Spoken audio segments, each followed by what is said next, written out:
Okay, so this is a feedback video for geochemistry. It'll just be for my questions, which were 2, 4 and 6 on the exam. Jeff will be providing some feedback on the other questions. This is to give you some feedback, see where you could have improved your answers, where you could have perhaps maybe expanded on your answers, or maybe a little bit where you've gone a little bit astray and strayed from the topic. Okay, so this will hopefully be useful for you for future exams, where you'll be able to kind of apply some of these basically exam techniques, I guess. But hopefully also people will be doing the course next year. Or if you're watching this next year, it's this year. You'll be you can use this as maybe some a guide to kind of what we're expecting in an exam, so it might help you with your revision and the kind of stuff that you should be thinking about when preparing answers. Okay, this works for coursework as well as some of this is relevant for coursework as well as exams. Okay.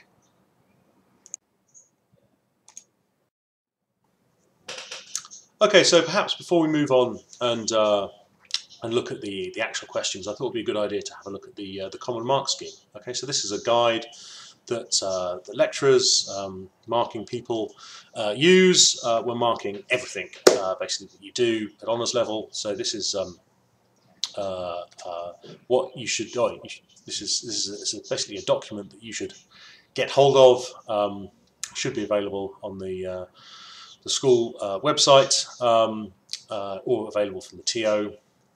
But it's basically a set of descriptors for each degree classification that we basically assess your work against. Okay, so some of these are fairly straightforward and obvious. And so the understanding and handling of key concepts. So if you really understand the subject with very little errors, okay, then if you have a full understanding, then that's great. You should be getting a first.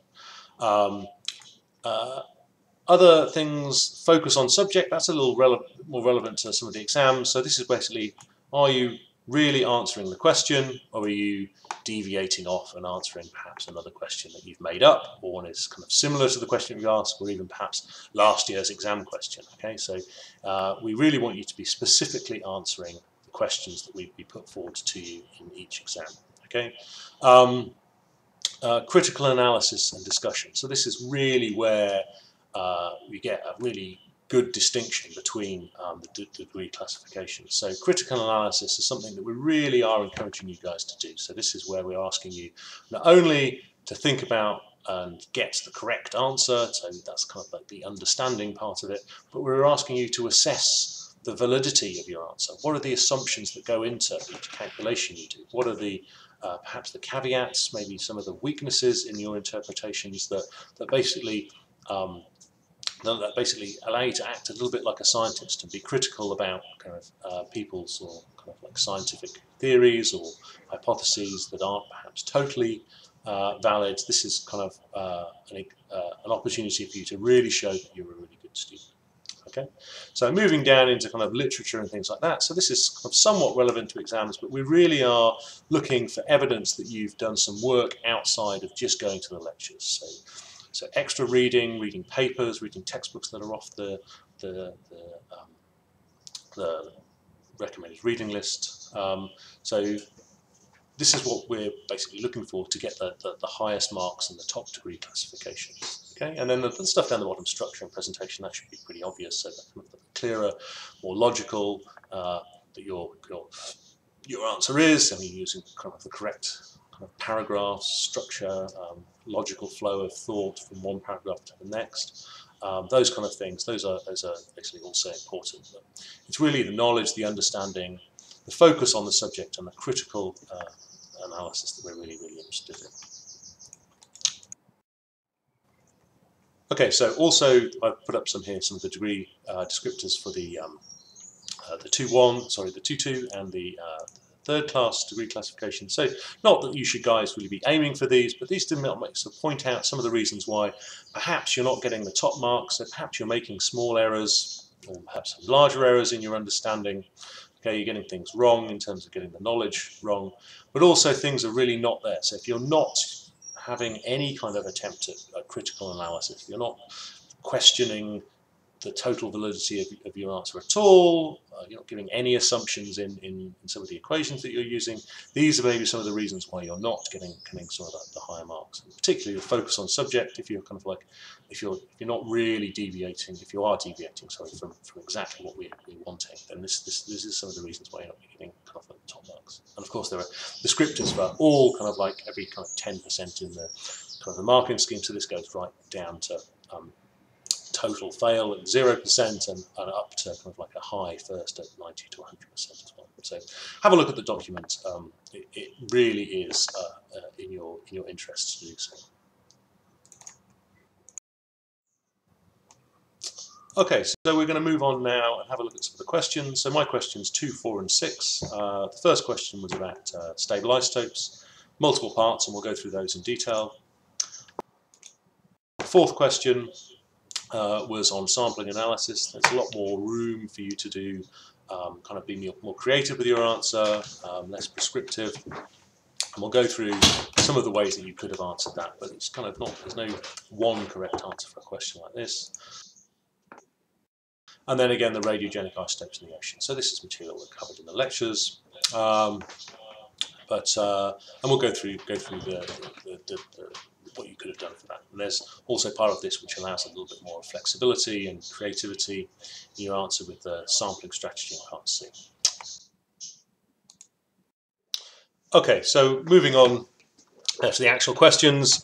Get rid of the video of me because nobody really wants to be looking at that. So the stable isotope question. So I'm going to split these up into their separate parts, A, B, C, D. Once again, I think it's really important that you really, when you read the question, really read it thoroughly and really try and identify the key parts of the question which actually define what the specifics are being asked. Okay, so in this case, it really is describe what the delta notation represents. Okay, and then importantly, the last part, why is it used? Okay, so this is a slide here from the that I've just taken from the lecture course. And I'll be using these throughout this presentation, okay, to illustrate where you should have got some of the information from. So the key equation that you should kind of know is kind of this one here, okay, where the delta notation, okay, which is usually referred to as the ratio of the heavy isotope divided by the lighter isotope. So that's an important thing. So by convention, the heavy isotope is the one that the delta value represents. And it's the ratio of the isotopes in the sample divided by the standard, okay, and that is kind of normalized to a ratio of 1, okay, and then times by 1,000.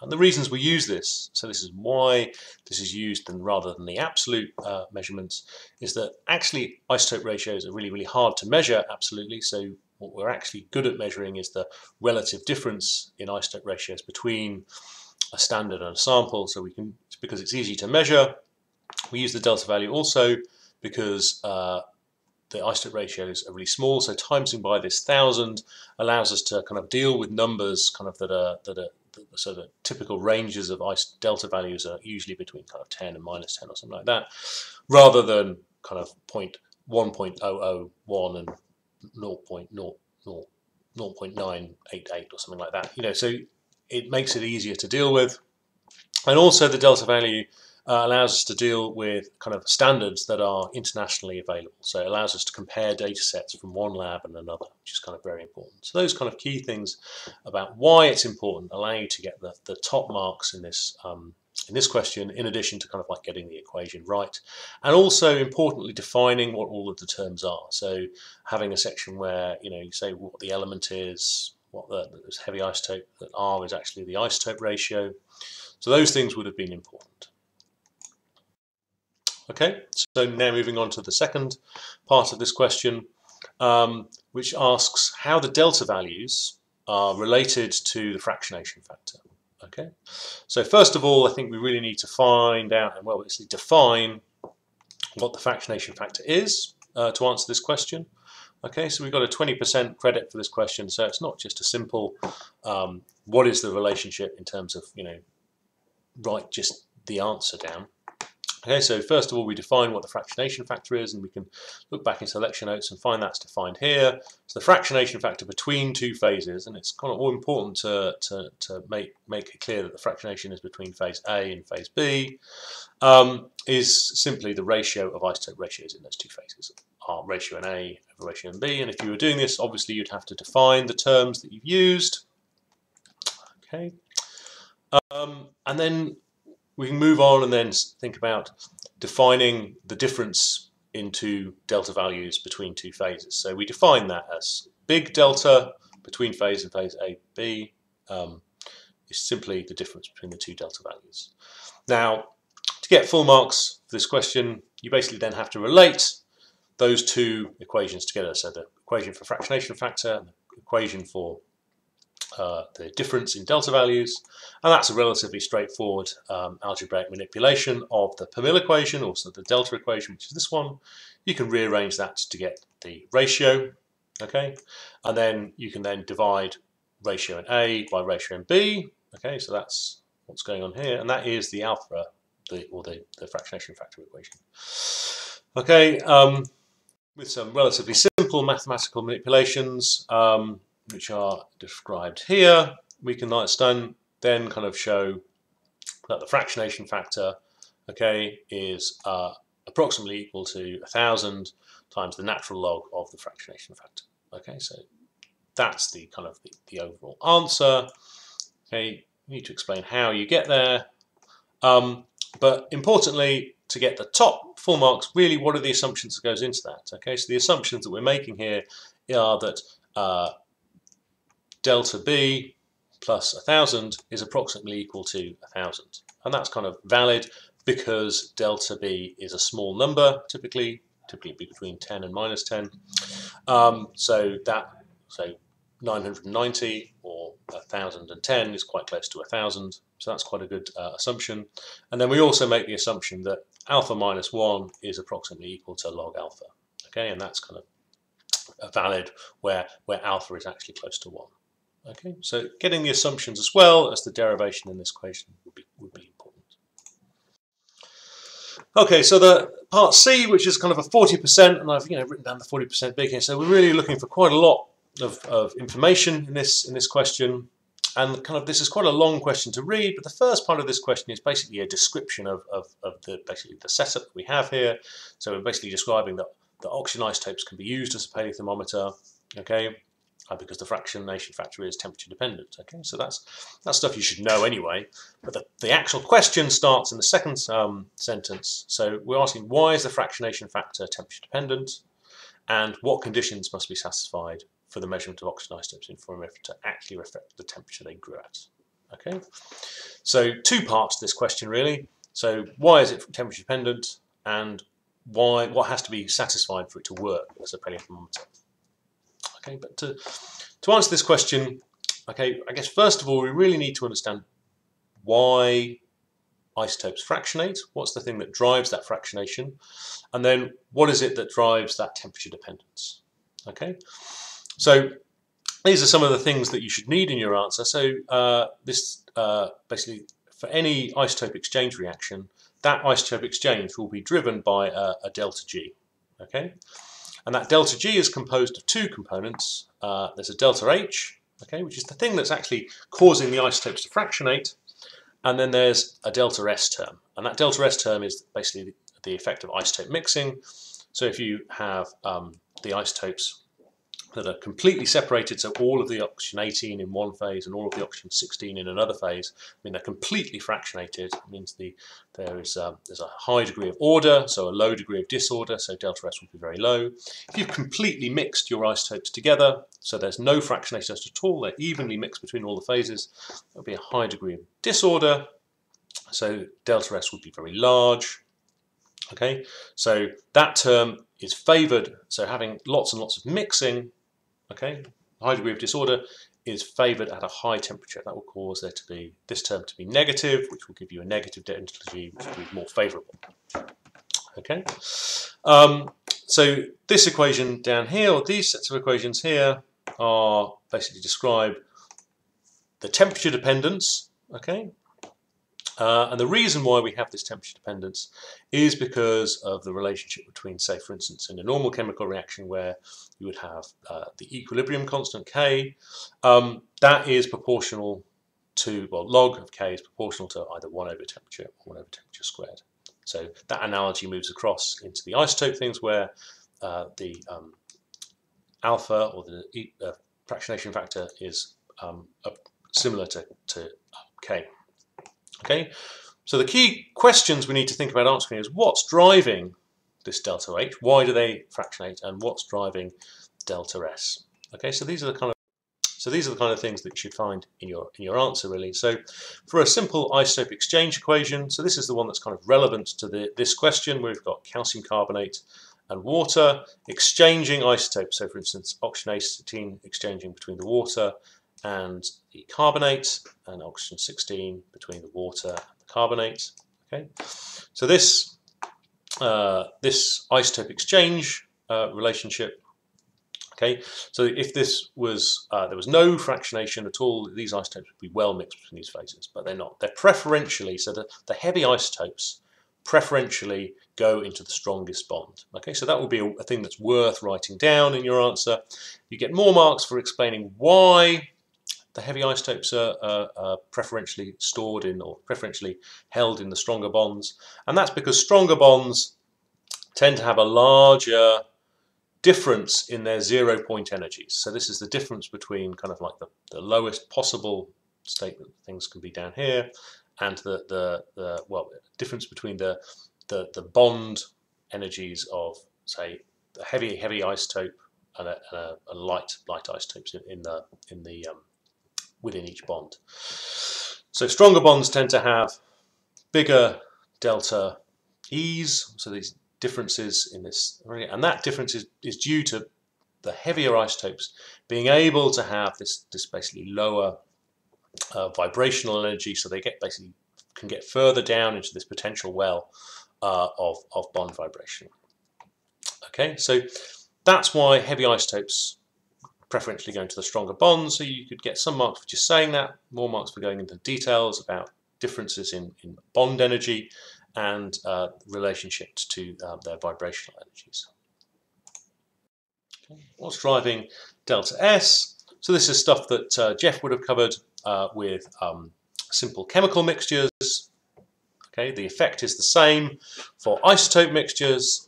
So where you have a mixture of two components, okay, maybe isotope A and isotope B.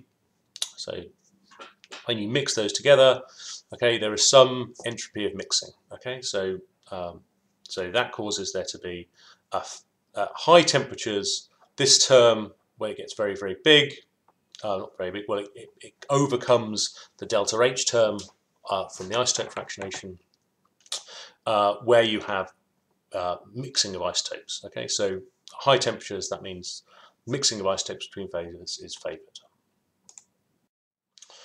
Okay, and then moving on to the second part of this part C, okay, what conditions must be satisfied?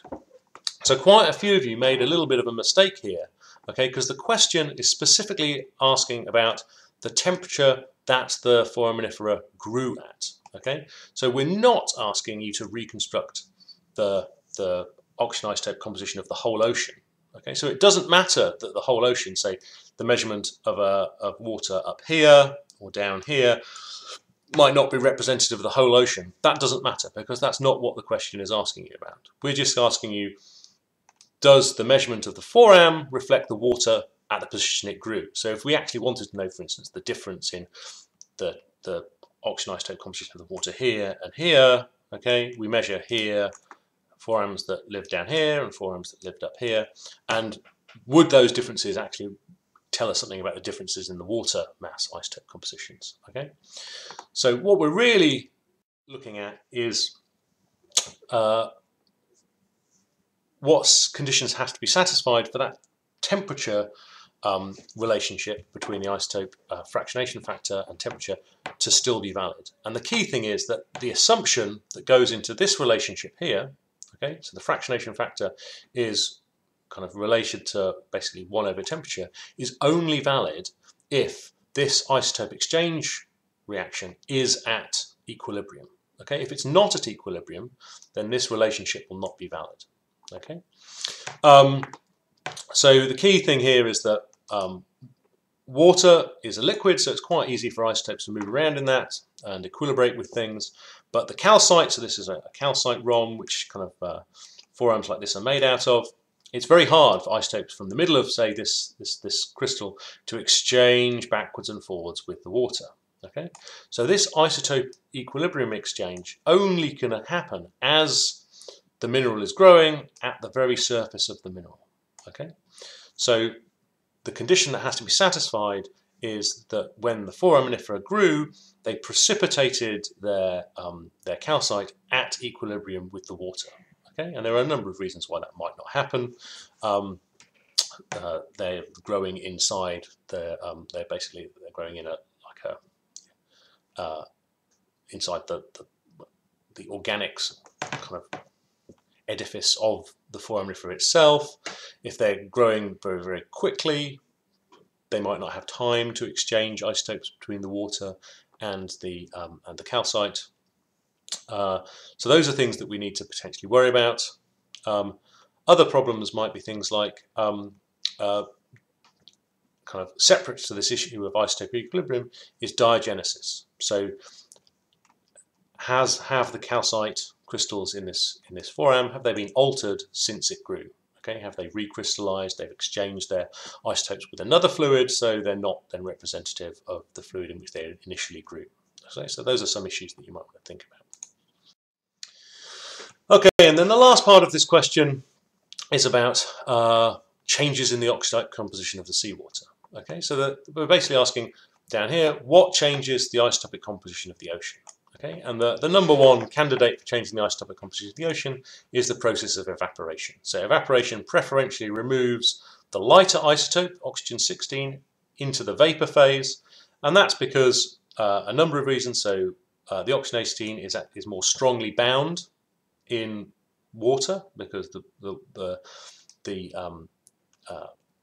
vapor phase doesn't have the additional hydrogen bonds, okay, binding the molecules together. So there is some equilibrium isotope fractionation between vapor and water, but also there's an additional kinetic isotope fractionation effect because this is essentially a one-way process in the ocean.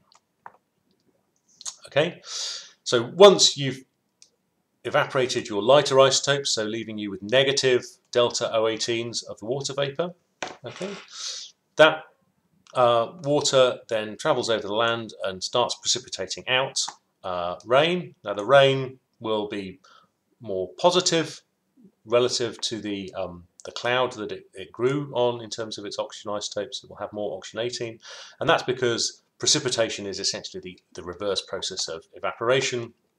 Okay, so that has the effect, if you look at this graph over here from the lectures, that we're basically that the remaining water vapor, so that's these clouds, is following this blue line. Okay, so we're getting progressively more and more depleted in oxygen-18 as it progressively rains out over the land. So when we get either very high up or very far away from the coast, then we have very, very high depletions of oxygen-18, very, very negative delta 18O values. Okay, so that's important for a number of reasons. Okay, so first of all, if we look at the image on the right, this is a map of the oxygen isotope composition of surface seawater. So we can see there's huge spatial variations. So talking about spatial variations in the modern is important, and that's because over in the tropics, and particularly in the Atlantic, we have lots of evaporation that's depleting the ocean in oxygen-16, enriching it in oxygen-18. We have positive delta O18 values in the tropical ocean, and particularly in the Atlantic and the Mediterranean. And then at higher latitudes, where there's more precipitation than evaporation, we have these lower oxygen delta O18O values. Okay, there are also some local effects that we can see. So we have large rivers, the Amazon here, Ganges, Brahmaputra. These are inputting large quantities of fresh water into the ocean, which will have this very, very extreme, very negative delta 18O because of that Rayleigh distillation process of gradually removing heavy isotopes, making precipitation, rainfall over the land very, very negative in its delta 18O. Okay, so that's one reason why we might get variations in the modern. If we look into the past, You have large ice sheets that have built up, and ice sheets tend to grow very, very depleted in oxygen-18 because they've undergone the precipitation as it's gone from the ocean over the ice sheet to basically snow out rather than rain out. That has basically gone through that valley distillation process. So the precipitation over ice sheets is typically very, very depleted in oxygen-18. Okay, this means we're storing up oxygen-16 on the land, which makes over in glacial periods the ocean would be much more positive in its delta 18O. So it would have much more oxygen-18 than it does presently. So two effects. So there's a long-term potentially driver of the average ocean changing because we're storing continental ice, and there's a regional effect because of local differences in evaporation and precipitation, and also the input of rivers. So you really have to get all of that into your answer to get full marks. Okay, so moving on now to sampling and analysis. So this is a kind of a long form question, giving you basically a little bit of freedom to basically develop an answer that basically can go a number of different ways. So with these kind of things, I think it's important to really kind of like pick out the key parts of the question. Okay, so we're looking for the history of discharge from a major river into the ocean, and the key thing that is on this is we're looking for A. It is a single river that we're looking to reconstruct. We're not looking to reconstruct the global flux of rivers, the average ocean composition or anything like that. We just want to reconstruct the flux from one river. Okay, so this is the amount of water coming out of that river. That's what we want. And secondly, we're basically prescribing part of the sampling strategy. Okay, so we're saying that there's a research ship that's going to drill a sediment core from just offshore of the river. Okay. So that's what the sampling strategy kind of will be. So we just want to know kind of the details of how you're going to use that sediment core, what samples you're going to take from it. Are they going to be bulk sediment? Are they going to be picking out forams or shells from the sediment? Those kind of questions. Okay. And then the second kind of paragraph of the question is basically asking you to basically structure your answer around what measurements you will make. And really importantly, you've got to justify those choices. So why are they appropriate for reconstructing that history of discharge from a major river? Okay, so that why is an important thing. Okay, we also want to know how you're going to make the measurements. So this comes back to the first kind of 3 lectures. What techniques are you going to use? You might want to say why they're appropriate for those measurements. Okay, and then also, I guess maybe a third part of the question is, how will you assess the accuracy both of the measurements, but also do those measurements actually reflect the discharge of the river? Okay. So if we go back to that first part, this is kind of our situation. Okay, because we've got some river and we're interested in reconstructing the amount of water that's flowing out of that river. Okay, and this is our sampling. We've got some kind of like ship here, and that's drilling a sediment core just off the mouth of that river. Okay. So quite a lot of people, well, not many people answered this question, but some people that did said things about they'd look at river terraces, or they might go out and measure lots of rivers to get the global average. So those are things that basically are not prescribed in the question. Okay, so measuring river terraces might be fine. That might tell us something about the history of the river, or at least something about the uplift rate of the land, perhaps, but it's not relevant to this specific question. Okay, so that's something you want to make sure you're doing in your answers. You want to make sure that you're answering the question. Okay, so this is an example of, this is actually the Rio Plata. This is between Uruguay. So I think Montevideo is here. Buenos Aires is somewhere over the other side. This is Buenos Aires here in Argentina. So we can see, and this might be where we're sampling, just offshore of the river mouth. Okay, we can see that the river is bringing down lots of sediment down to here. So we might want to think about what kind of measurements we could make in a sediment core that might help us reconstruct the flow of water out of this river. Okay. So we could look at the actual marine sediment. That's one thing that we could do. So you could have focused your answer around characterizing the sediment, because if the flow of water is high, we would be bringing more terrigenous terrestrial components down here. oh, I've got these headings the wrong way around. So this should be terrigenous sediment here. This is marine sediment here. My bad. So if this flow down the river is strong, we might get more of the terrestrial material, so more quartz and more feldspars.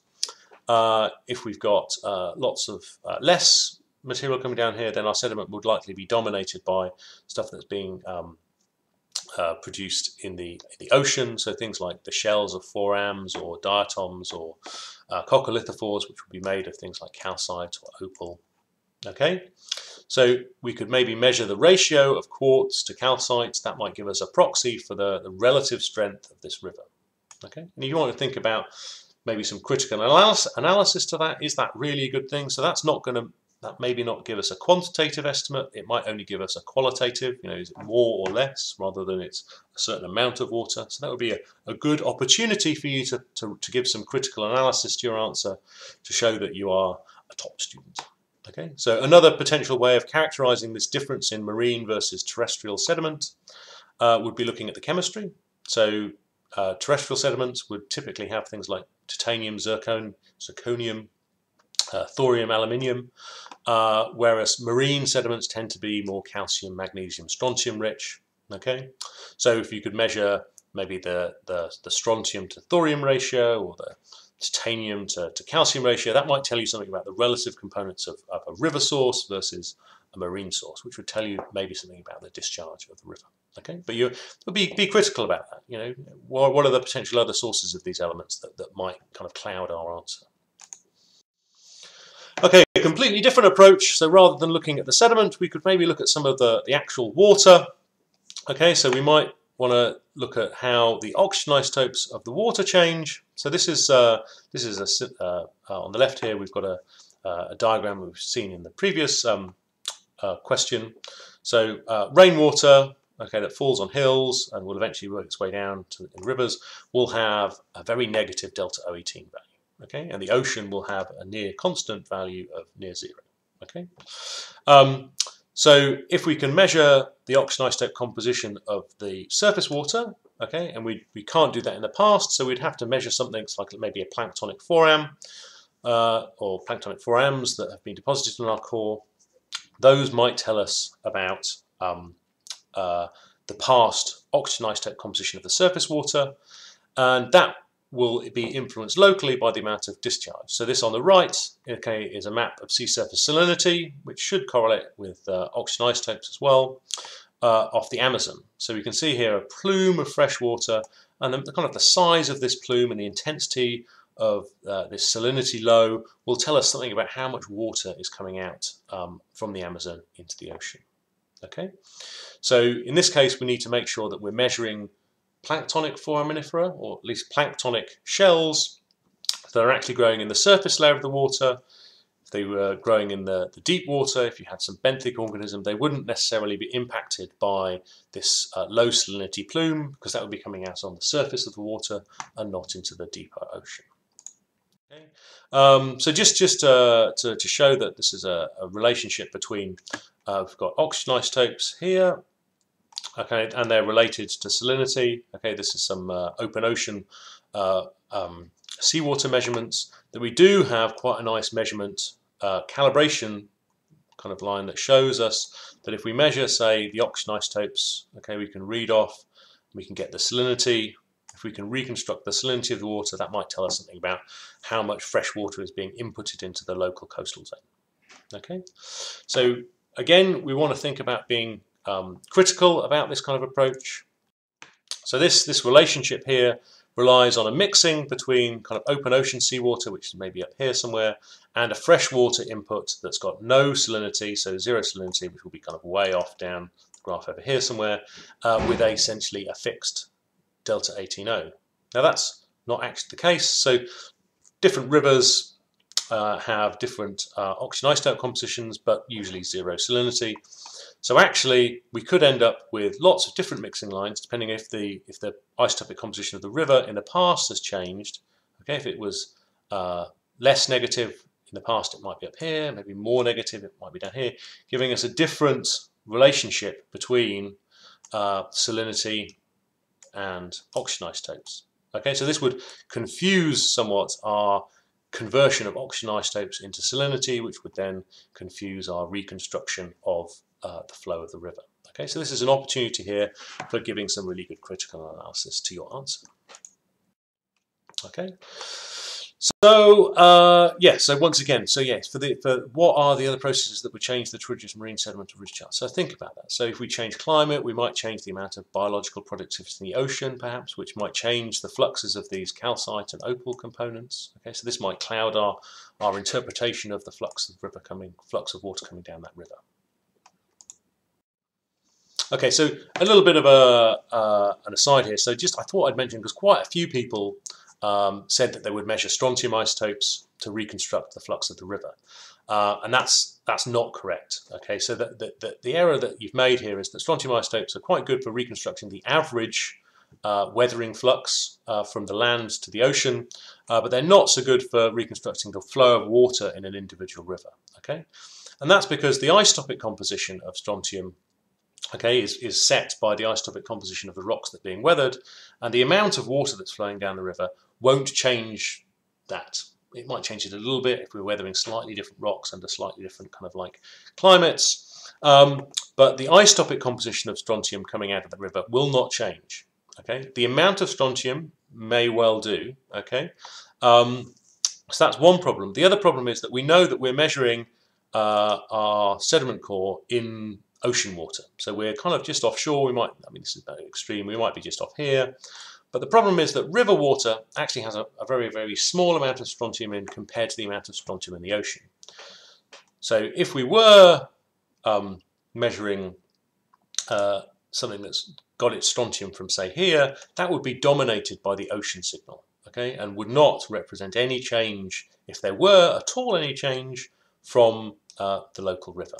Okay, it's kind of analogous to this paint analogy of you've got basically lots of strontium, or in this case red color, in the ocean.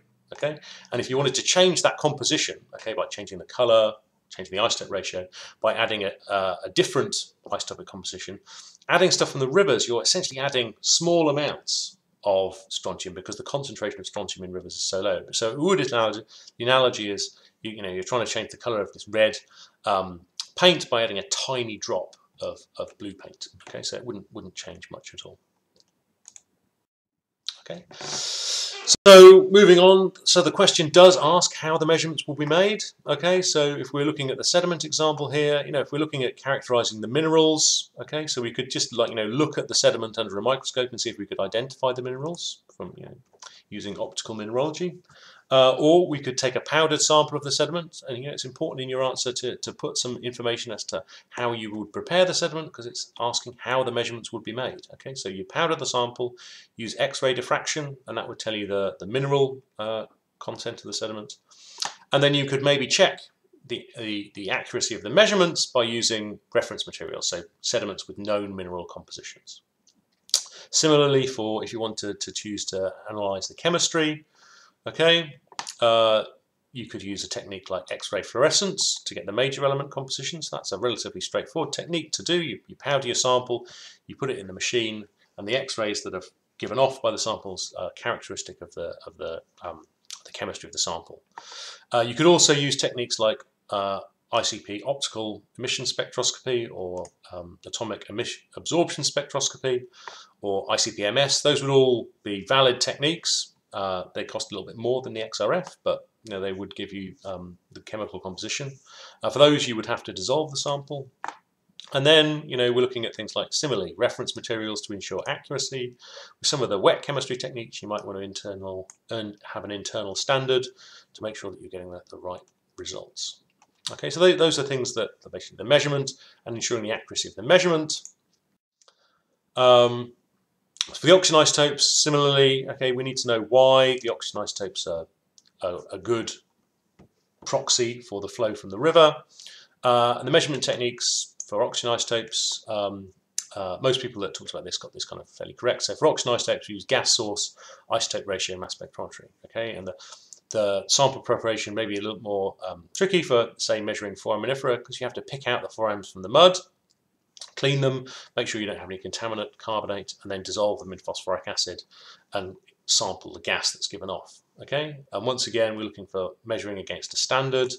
Make sure we measure reference materials, so things that we know the isotopic composition of, so we can make sure that our results are accurate.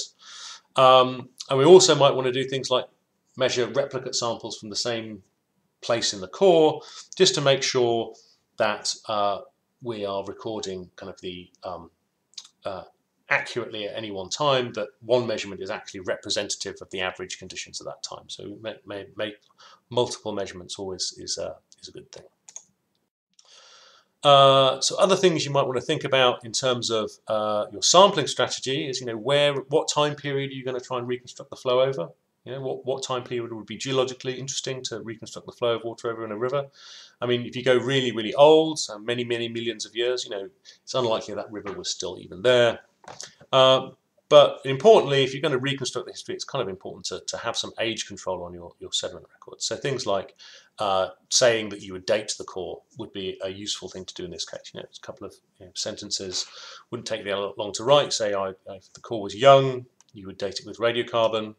If it was older, you might use the uranium-thorium technique, or you might kind of use a kind of a wiggle matching technique where you match a climate record in your core, say maybe oxygen isotopes or percentage carbonate or something like that, with a climate record from a well-dated archive like ice cores or another marine sediment core.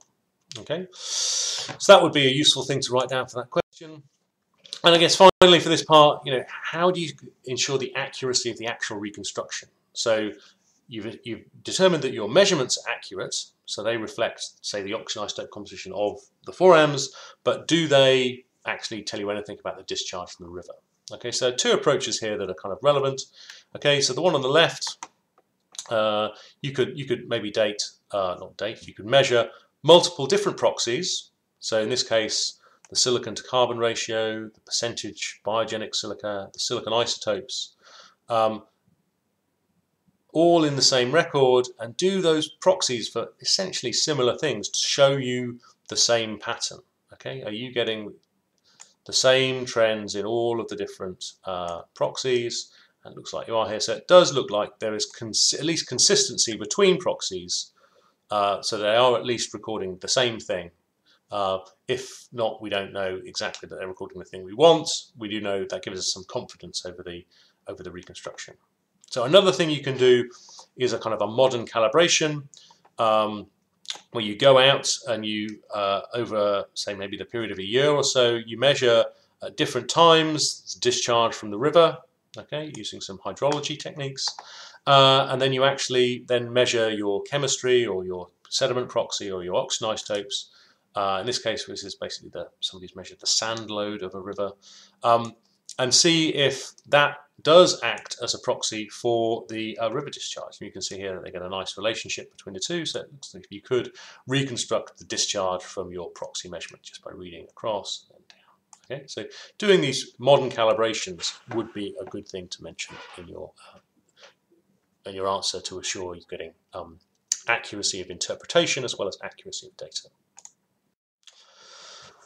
Okay, so the sixth question, looking at strontium isotope composition of the modern ocean. So this is basically built up on the practical. So once again, many parts. We'll go through these individually, but we do give you quite a lot of information in the question. So the isotopic compositions of the end members, they're really just for information to make sure that you're getting.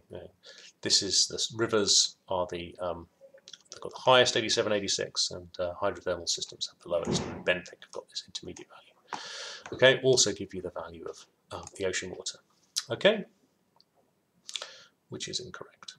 Oh well, never mind. I think that should be 709, but nobody spotted that, which is good. Okay, so the first question is basically asking you to write a mass balance equation that shows you the strontium isotope composition of the ocean. So this is really straightforward. Most of you guys got this absolutely spot on.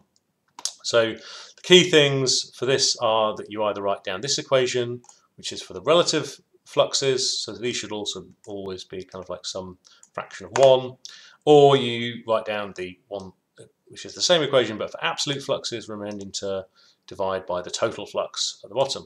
Okay, so it doesn't matter which, either one of these would have been fine, but you would have to make sure that you do define all of the terms of your equation.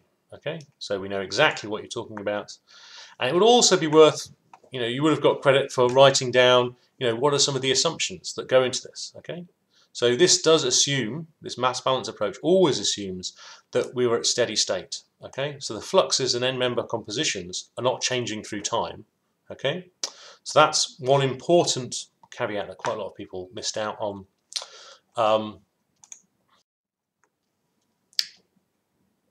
Okay, so the next part of the question asks you to explain the compositions of all of these n-member fluxes. So first of all, we just go through these one by one. We want quite a lot written for this. It's a 30% question, but if we just look at what you could write down for, say, the river flux, okay, rivers get their strontium from weathering of the continental crust. That'd be one important thing for you to say.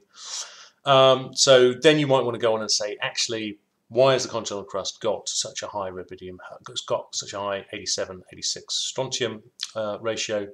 So the continental crust is formed by a small degree melt of the mantle, and rubidium is incompatible during that mantle melting. So the incompatibility and the small degree melt means that you'll have very large enrichments in rubidium with respect to strontium, and also the continental crust is very old. So once the continental crust has been formed with this high rubidium-strontium ratio, you will have lots of opportunity to grow in the daughter isotope 87 strontium, leading to high ratios in most continental rocks. If we look now at the hydrothermal flux, so the hydrothermal flux is slightly different in that it's not just a source from the oceanic crust, it's actually an exchange of strontium between seawater and the oceanic crust as that seawater flows through the crust during hydrothermal circulation, largely at mid-ocean ridges, but not limited to. Now, the reasons why the oceanic crust has a low 87-86 ratios are essentially the opposite to why the continental crust has a high ratio. So the mantle has got a lower rubidium-strontium ratio because the rubidium has been taken out and put into the continental crust. And also, when you form the oceanic crust, it's a large degree melt, so there's less chance for an enrichment in rubidium to strontium when the oceanic crust forms. And also, it's very young, typically, so there's less opportunity to grow in 87 strontium from any enrichment during oceanic crust formation of rubidium.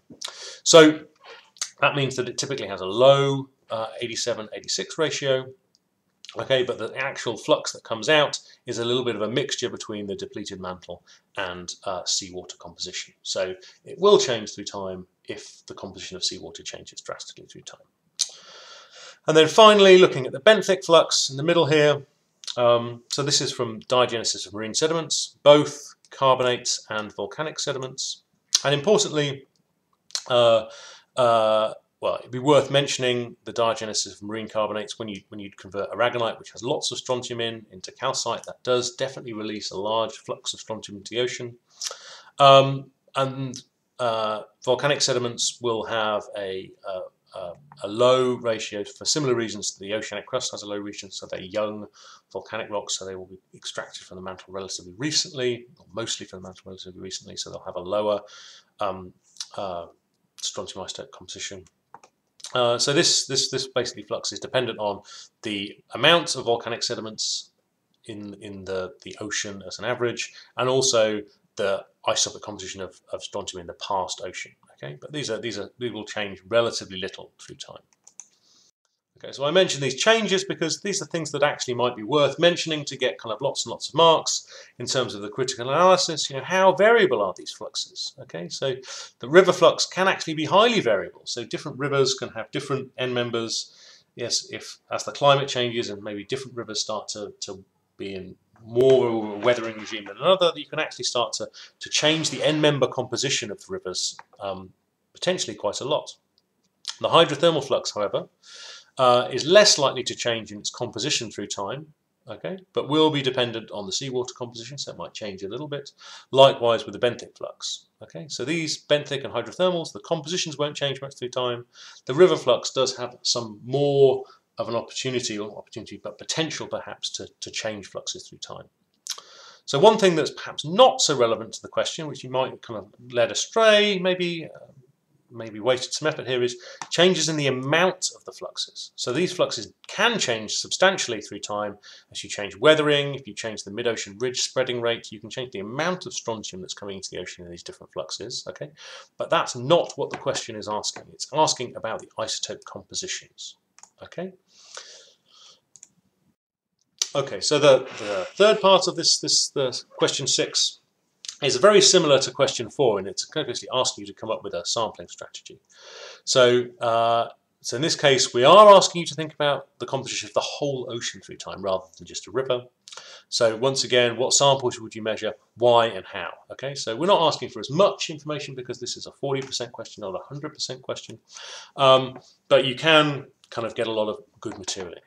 Okay, so if we go back to this slide here on the left, which is one I've stolen from the lectures, what are the kind of stuff that we want to be actually measuring? Okay, so think about what we don't want to measure. Okay, so we want to reconstruct the ocean as a whole. Okay, so we don't really want to be sampling anywhere near, so a hydrothermal source, or maybe a pore water source, a benthic source, or terrigenous material. Okay, so we want to sample something that has precipitated its mineral, okay, either its shell or some orthogenic component, actually from the open ocean. Okay, so coastal oceans are okay because it's got strontium's got such a long residence time that the composition of strontium in the ocean everywhere is the same at any one time. So it doesn't really matter where in the ocean you sample it from. Okay, so that's kind of important. Quite a few people said that they'd have to sample lots and lots of places to get an average. Okay, that's not the case. Okay, it is worth measuring it in one or two places to ensure the accuracy of your measurements. Okay, sure they are representative of the ocean, but you don't need to get lots and lots to get an average because the composition of strontium should be the same everywhere through time, at any one time in the ocean. Sorry. Okay, and that's kind of explained in kind of these slides from the lectures. Okay, so that strontium is a very conservative element. So we could measure it as something like a coral or a brachiopod, something that's grown in the ocean. Okay, and it would be a good kind of representative of the isotopic composition of the ocean. Okay, a little bit of a caveat to that. If we look at maybe the difference between aragonite corals and calcite brachiopods, the aragonite corals, because aragonite is metastable, it is actually kind of a little bit more prone to diagenesis, and there are details of what kind of brachiopods you might want to measure because some are more prone to diagenesis than others, and that's described in the lectures. So you want to maybe pick samples that are more geochemically robust. Okay, so they're made of more stable minerals, they have maybe less porosity. That means that they're less likely to be altered geochemically. Okay, so that might be one thing. You might want to also say that your samples, you want to make samples that have got a long geological record, so you can actually reconstruct the strontium isotope composition over a longer time period. Okay. Okay, so the measurements. So I guess one of the things that we have to do as part of the question, because it says how are you going to measure them. So for measuring strontium isotopes, this is kind of from the mass spectrometry lecture. Okay, very simply, you dissolve the samples and you need to extract the strontium from them. Okay, and the reason for that is that if we still have all of the other elements, so this is over here, if we have all of these other elements in our samples, germanium, rubidium, ytterbium, okay, those would interfere with our measurement because those elements have isotopes that are of the same mass. Okay, so we have to chemically remove the strontium from our sample, so we just have strontium. Okay, and then we could get a much simpler mass spectrum, which we can then say maybe mathematically remove the krypton interference by measuring a non-interfering isotope and then measuring the 87, 86, and 88 strontium. Okay, so this is all stuff which would have got you extra marks rather than just saying I'm going to measure it by mass spectrometry because it's an isotope. I mean, measuring it by mass spectrometry would be a correct answer, but it wouldn't be all of the answer that you could have given for this question. Just a little kind of point I thought I'd make. So, I mean, mass spectrometry, yeah, we'd use that, but what kind of mass spectrometer? So for measuring strontium isotopes, you'd either use a thermal ionization mass spectrometer or a plasma ionization mass spectrometer, okay, because those are suitable for strontium isotopes. You might want to go a little bit further and say, I want to use a multi-collector mass spectrometer because that would be more accurate. Okay, so that would also be a good thing to say.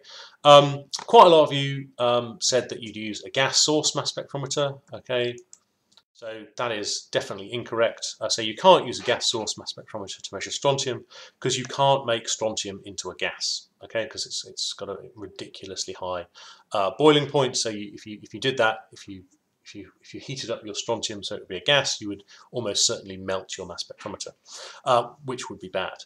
Okay, so I mean, saying it's a mass spectrometer is fine, but it would be better to say what kind of mass spectrometer and also what kind of sample preparation you'd have to do. Additionally, if you wanted to go kind of like, you know, full hog and get kind of all of the details in there and get like a super high first, some of the details of the measurement, you know, what do we need to worry about when we're measuring strontium? So strontium is particularly kind of a good element to measure because you can measure it using an internal standard, okay, to get the absolute isotope ratio correctly. And you might want to worry about things like memory and the machine background. Okay, so how would you kind of negate those kind of measurement biases and problems? Okay, and additionally, you might want to, like, just like with question 4, you might want to think about how you're going to get the ages of those samples. But yeah, that would be, yes, another additional detail that would kind of push you up into some of the higher mark categories. Okay, and then finally, the last part of this question about why does strontium isotopes change through time? So once again, you can pick any kind of time you want to in the past. You get more marks for being more specific. I mean, this is one of the cases where really reading around the subject could have given you lots and lots of benefit. There were some papers on the Learn site which would have been totally relevant to this question. But you could have picked any time, and so this is the strontium isotope. This is time on the bottom. This is now over here. And there's been lots of changes in the strontium isotope ratio through time. I mean, you could pick one of those. So this is kind of the last 8 million years. Just looking at this increase in strontium isotope composition of the ocean. Okay, and then that could be due to a number of different things. Okay, so to get kind of like the critical analysis part of that, you could say, well, that could be due to an increase in weathering, could have been due to a decrease in the hydrothermal flux. You might want to talk about the pros and cons of those hypotheses. And really, to get kind of like the full kind of like range of marks, or the higher marks, really think about some of the processes that might interact with each other. So this is maybe, you know, mid-ocean ridge spreading, uplift, and increased erosion, glaciation. Okay, but these will have kind of feedback mechanisms. So, for instance, with the glaciation, you might have changed the weathering flux, or the uplift, you might change the weathering flux, but then that might feed back into the CO2 in the atmosphere because increased weathering will draw down CO2, will cool the planet, and will then change the weathering flux, which will then have an impact on the strontium isotope composition. Another thing to think about is kind of the time scale of these processes. So particularly for glaciation, that might have a number of different competing effects in terms of if you had repeated glaciations over maybe a 100,000 year cycle, those glaciations may cover up the land, reducing weathering, but they also be grinding up rocks and reducing the grain size, increasing physical weathering, which will then increase chemical weathering and the strontium flux.